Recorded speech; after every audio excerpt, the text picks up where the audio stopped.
Welcome to the Business of School podcast, brought to you by Cole Connect. Get ready for a journey of topical insights, engaging conversations, and maybe a few aha moments from the business, finance, and technology side of schools. Cole School experts are your host, and with our guests from the world of education, we're about to embark on a learning adventure to support you in the business of your school.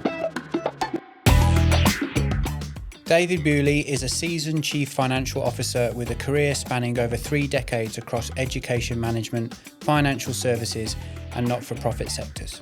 He currently serves as the CFO and Director of Capital Grant Programs at the Association of Independent Schools of New South Wales, where he has represented independent schools in strategic consultations since 1995. Deeply committed to the future of education, David is a recognised thought leader in education finance. He regularly researches and speaks on emerging trends affecting schools, sharing insights on strategy, governance and operational effectiveness in not-for-profit and school-based environments. Well, welcome David to the Business of School podcast. Thanks for joining us. Thanks very much for having me. It's brilliant, and I really look forward to the conversation we're going to be able to have just to talk about the independent school space, your experience of working in that for so many years, what changes maybe that you've seen happen with schools, what challenges schools are facing. Really curious to find out more from talking with you today. So thank you very much for joining us. So let's maybe start with looking at the independent education sector and how it has changed over the 35 years or so that you've been at AIS. It's strange when you hear it quoted back to you the 35 years, but so it sounds like a long time, but it's a lot of experience and wisdom, David. That's yeah. It's strange because when I started at AIS New South Wales, there's no way you think I'm going to be here for over 3 decades, and it just happens. But it hasn't been the same year 35 times. It's this industry is so evolving that there's constant growth and constant challenges. So I think over that time period, when I started, I was the 12th person in our company, and now we are 150, and that growth in the sector, we've grown at the same sort of rate, because as the sector grows, there's more schools, more teachers, more students, and therefore they require more services in that same vein. But along the way, education used to be much simpler, but we've seen all of these schools just mature and become more sophisticated, and the legislation that gets sort of overlaid over the sector and over education generally too requires more assistance and support than what it used to be. So we're not all only growing in delivering the same services we did 35 years ago. We're actually delivering across a much broader suite of areas that schools need, that they just can't deliver on their own, or it's not cost effective to have all of the people employed. And I bet you the priority of the services and support that schools need will change constantly too. And you've got to be able to adapt to that, haven't you? Indeed. And in fact, you've pointed out that with that large diversity of schools, so we've got schools with 3,500 students and we've got schools with 10 students. They all want different things. So the big schools can afford to employ people in certain areas, whereas the smaller schools can't, and they rely on us for services that they can't provide they don't need a full-time person for. So yeah, and over time they all have troubles, they all have issues that need an immediate response, and so it's our job to sort of predict where those needs might be and to have the right people on the right seats of the bus. Well, maybe let's chat about the factors that hinder and accelerate progress for schools. Could you describe what the headwinds and tailwinds are that the independent sector experiences?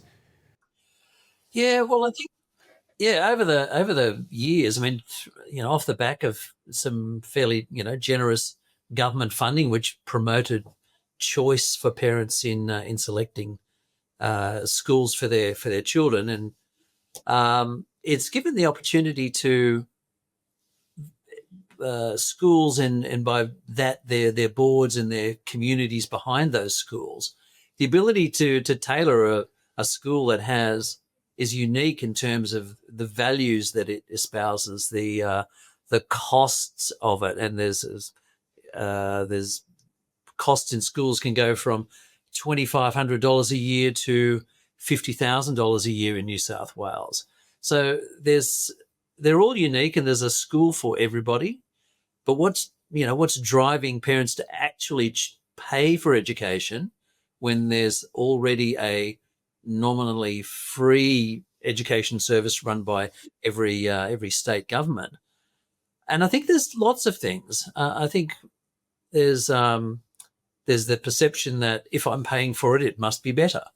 So whether that's to do with the perceived academic results, the facilities that the school might have, and the education division of NAB Bank run a survey every couple of years. Why did you send your child to an independent school?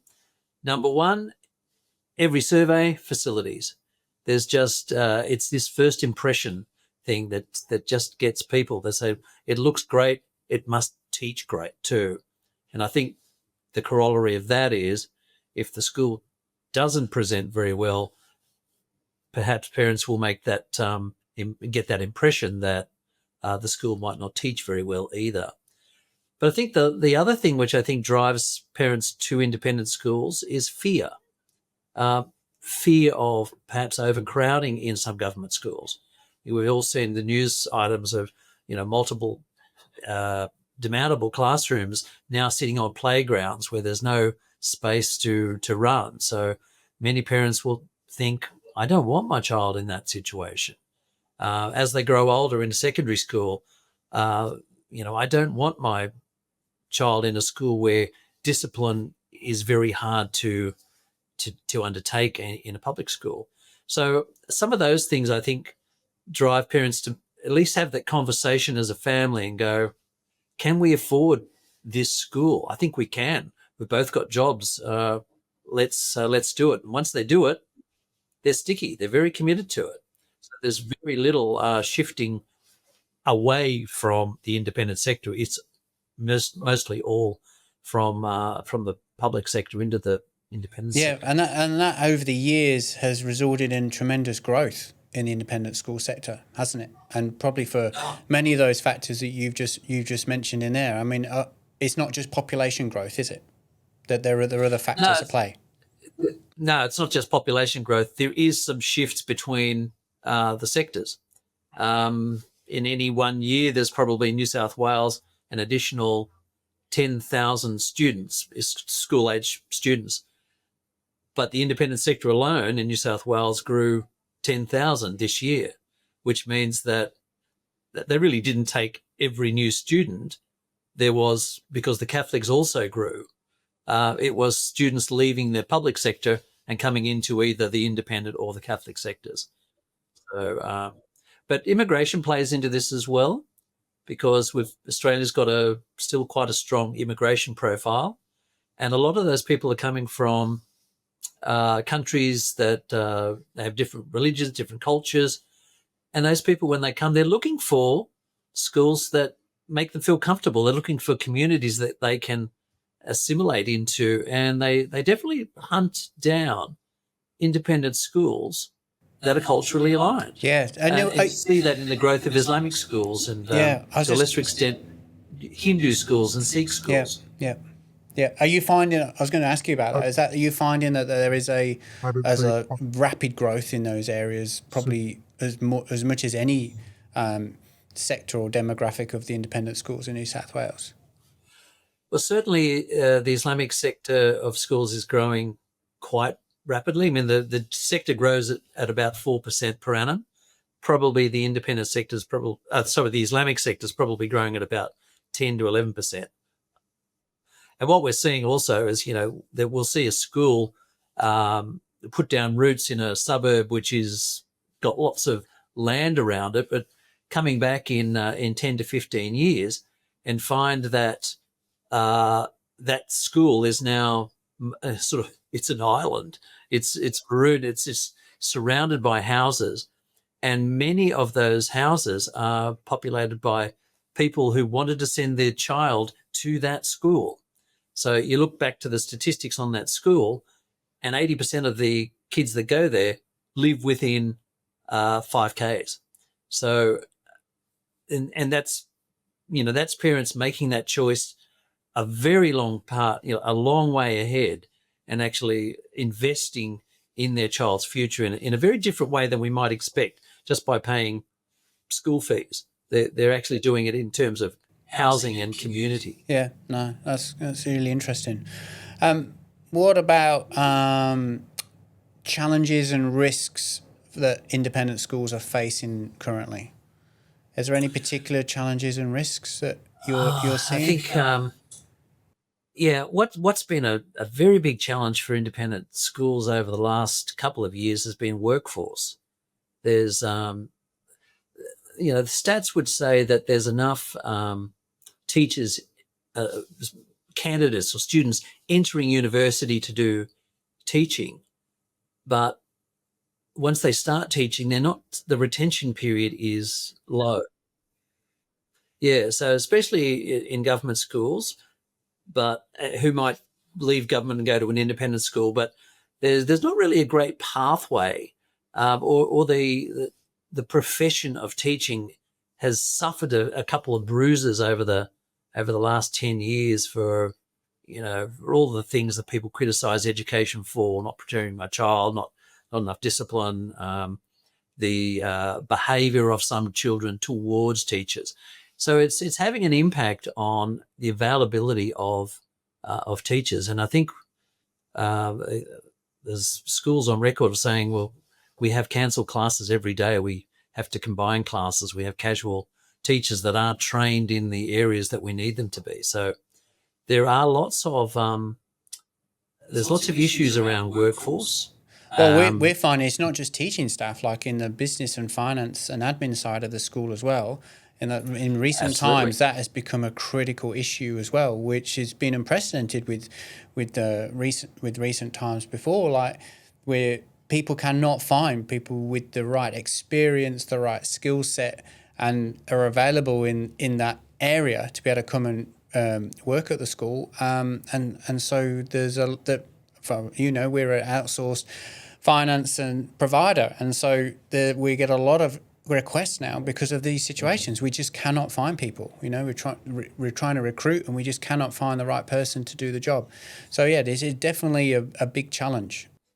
Yeah, and schools are definitely seeing that as well. And it's not hard to understand when, in terms of the number of campuses in New South Wales, for example, it's probably doubled in 20 years, and that growth that sort of just mushrooms out.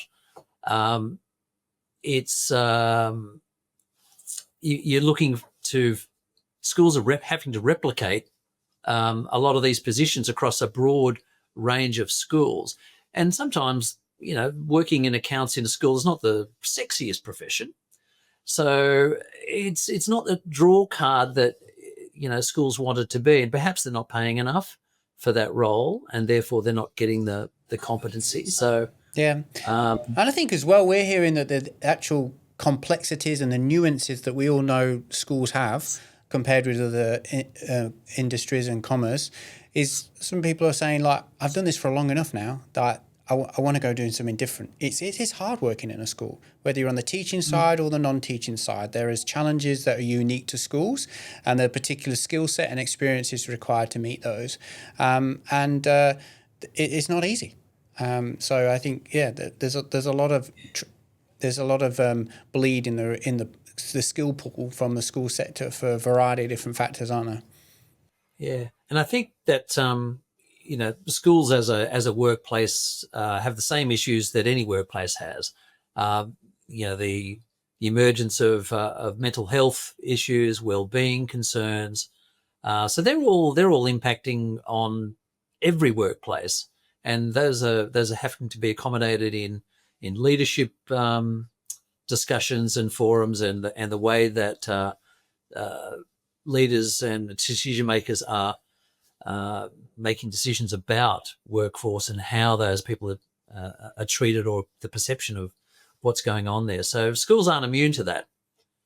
I think what just reminded myself of another issue that schools that I'm hearing is they would like to expand because the students are there. There's demand for schools. Many schools have waiting lists, but actually finding affordable land and then being able to get credit from a bank to be able to build on that land is becoming increasingly harder because construction inflation has been very strong over the last few years, such that cost of construction are probably 40% higher than they were around COVID. So, and that's putting the brakes on a lot of that growth that schools might have been undertaking. Yeah, having a big effect on master planning. Yeah, no, that's a good point. And despite all those challenges that we've just catalogued, which are very real and quite broad across the sector, there are also, though, a lot of opportunities for schools, aren't there? So what are you seeing in New South Wales, David, that are current opportunities for schools? Yeah, you're right. There's still a tremendous pathway ahead for schools because, in general, that Sydney's got a lot of growth areas: Southwest Sydney, Northwest Sydney, and even Western Sydney. Independent schools are usually the first mover in those areas because they start small. You can start more economically, put down 4 GLAs, get students in, start getting government funding, and then you sort of grow with the community because, most of those communities are generally younger families or families with younger kids, and they start them at, between kindergarten and year 2. And so they grow with the community, and as the community grows, whether that's sort of ambient fertility or whether it's immigration, the schools are often sort of filling up just as quickly as they can build sort of classrooms. And generally, the public school system doesn't identify a new growth area and just go in and put down an $80 million primary school. It'll wait until the population is more evident. So that's where independent schools have a significant advantage over at least government schools, perhaps not Catholic schools. They've been pretty good at identifying where they need to be as well. But again, immigration is generally a plus for independent schools. And so too is, the changing fertility rates that are occurring, the sort of the age of the that a woman is having their first child has generally been creeping up. So, and usually when that happens, as that age increases, that means those families are generally a little bit more established, a bit more stable. You've probably got some solid career. They've probably got housing in place. Settle there, and that stability actually plays into the hands of independent schools. So that's what builds that demand. They're sort of able to make those decisions and stick with them for that 13-year investment in a school. And of course, over the years, we've got a vast array of different types of schools. Steiner, Montessori. Religious-based schools, lots of special assistance schools opening up now too. So there's a price point for everyone, and the median, I'm not sure if you know this, but the median tuition fee across Australia is actually less than $6,000. So yes, of course, we've got schools that are charging $50, but and if we were to have this discussion 40 years ago, you'd probably think most schools were high-fee schools. But now that section that we classify as high fee are really only the top 15%. The next 85% are much more affordable to citizens of Australia. And they're there to provide a need because of cultural background, specialist assistance requirements. There's faith-based schools. There's independent schools play a variety of different roles rather than just providing high level academic education? All schools are sort of considered community hubs, and even in times of natural disasters, they are literally community hubs because they're safe places. Maybe let's talk about technology. Like, technology has changed tremendously in your time of working with independent schools. How specifically has it changed back office functions, which is our world? I'd be very curious to hear what your thought is on how it's changed the back office function of the school. Well, I think it's changed it in good ways and bad. I think technology, we've got a lot of cloud-based platforms. That's made it a lot simpler for schools and finance teams, especially, to manage their sort of platforms, their finance and accounting tech. So we've got products like MYOB and Xero, and even some of the Microsoft suite can be online. So all you need is decent internet speed, and you can do that quite well. So it means there should be less on-site IT personnel required, at least to support the finance team. But the increase in the advancement of technology also has its downsides, and that's the cyber problems. That's issues around the potential for people to undertake business email compromise, the fraud and risk, phishing campaigns, and basically try and steal money. And so that has required a need for finance teams to be a lot more vigilant and a lot more aware of who they're communicating with. So I think, I have a dozen examples of where schools have inadvertently fallen foul of that. Yeah. Where it all comes down to the human. The technology, it's not the technology's problem, it's the human. So that's a training thing. So, and that's not going to stop. That's not going away. Yeah, definitely. A lot of the people that subscribe and listen to this podcast are the school business managers. Both of us have a lot to do with business managers in independent schools. So I'm just wondering what your take is on what's expected from school business managers these days by principals and boards. Like, with your interactions, what are you finding is expectations currently for that role in school?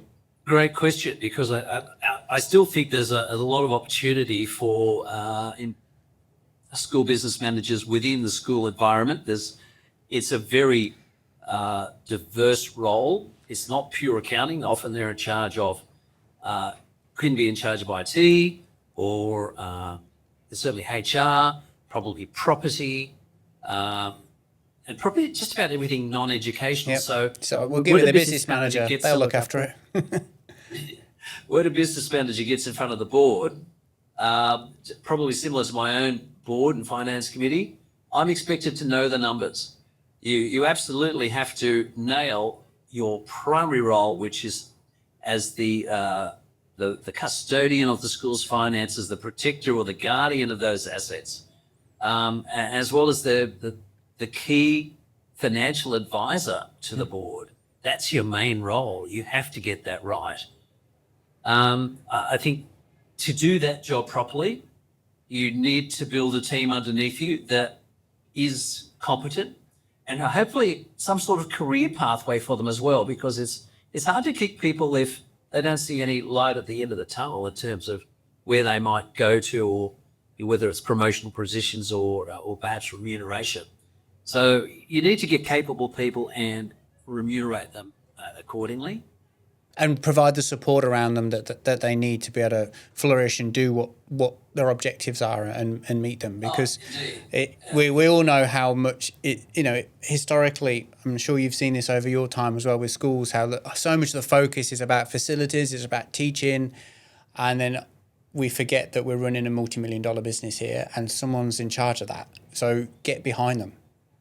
Give them budget, support, resources they need, because it's absolutely critical to the success of the school. Yeah, and I think the last point I'd probably make on that, apart from education of your staff, is never ending. It's ongoing. Whether that's what you impart to them on a day-to-day basis, or with a more structured training. But I think what the board would expect is decent reports. I've been in schools where they only get the P&L.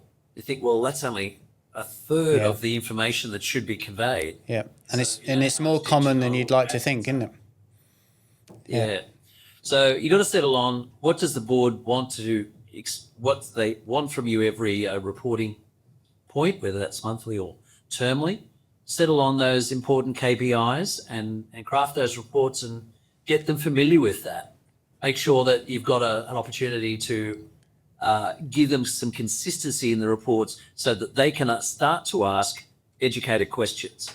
So give them a chance to understand what those numbers are, and even run some board education sessions. Do a deep dive into finance so that the board is not just relying on someone else to look at the accounts, that they've got a crack at being able to do it themselves. It's very important for business managers to understand their stakeholder and what their requirements are. So spend time understanding what the board's role is and what decisions they need to make, so you can provide the right information, the right stories, the right data for them to be able to do that. It's enabling them to do it. So it's a very much a two-way thing, isn't it?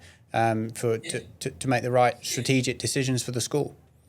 And I think the board would expect the business manager to provide some real insight into that. It's not just a matter of looking in the rearview mirror and saying, well, this is what happened last month or the month before. It's about, well, how will that impact the future?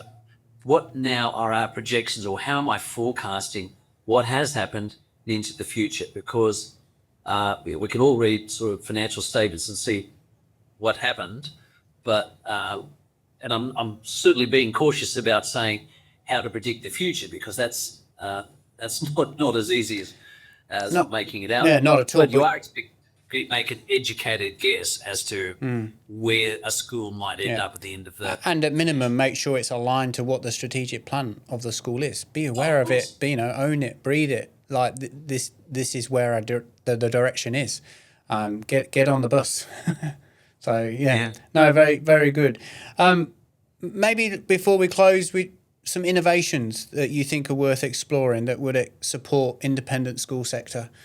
What sort of new things are we seeing if we're talking about looking in a crystal ball and looking ahead, that you think we're going to really make an impact in the school sector? Yeah, I think the independent sector is, as I said, it's becoming more sophisticated, more mature, and I think it needs to understand it can't do everything on its own. We don't need all of these schools to replicate what they do and sort of pull in those resources. There's got to be a chance for schools to get clever about using a shared service model of some description. You said, Cole is an outsourced accounting model, and that has to be able to expand to assist a greater number of schools, smaller schools generally, be better at what they do, which is just focusing on education. Outsource the non-core stuff. So I think there's opportunities for things, something like a portable long service leave scheme, something where it allows teachers to stay within the sector, move between employers, and not sacrifice the that's a sort of loyalty bonus that builds up over time. Yeah, that's something that we've seen working well in some faith-led schools groups already, isn't it? Yeah. New South Wales government's just put it in place for community service workers. Yeah, brilliant. So, yeah. I also think there's an opportunity for the public to invest in the growth of independent schools through something like a real estate investment trust. So it hasn't been done. It's done in the early child care centre. I think Charter Hall have a model like that, where you want a return of 5 or 6% per annum, but you can invest in childcare centres. I don't see why that couldn't work for independent schools. Yeah, that's good. So I think there's something there to be explored. Yeah. I think that's probably my two things on my wish list for the future. Well, and it is always time to think outside the box. Like we've just sort of reminisced over the last 35 years from your experience, and the school sector today is not what it was then, because we have always tried to be innovative, to do different things, to find efficiencies, to adopt technology, to really consider who are the staff pool that are working in the schools and to face all these challenges.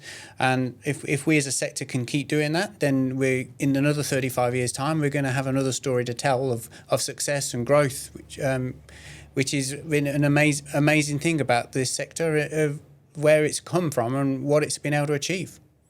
Well, it now educates over 750,000 students, probably closer to 800,000. And if we added together all of the expenditure in this across Australia, it's approaching $20 billion of expenditure. It is a significant part of the economy. Industry. Definitely. So it's time. It's big enough. Yeah, awesome. Well, thanks for sharing your thoughts and your wisdom, and looking back over what you've been doing, and for all the support you do of the schools in New South Wales. Really appreciate you joining us in the guest chair today, virtually. And we look forward to chatting with you again another time on the podcast. Oh, thanks, Kenton. It's been a pleasure. Thank you very much for inviting me. And I want to say what a great job school experts do for the schools that I know you have as clients in New South Wales. So they all speak nothing but high praise for you. Thank you very much. Speak soon.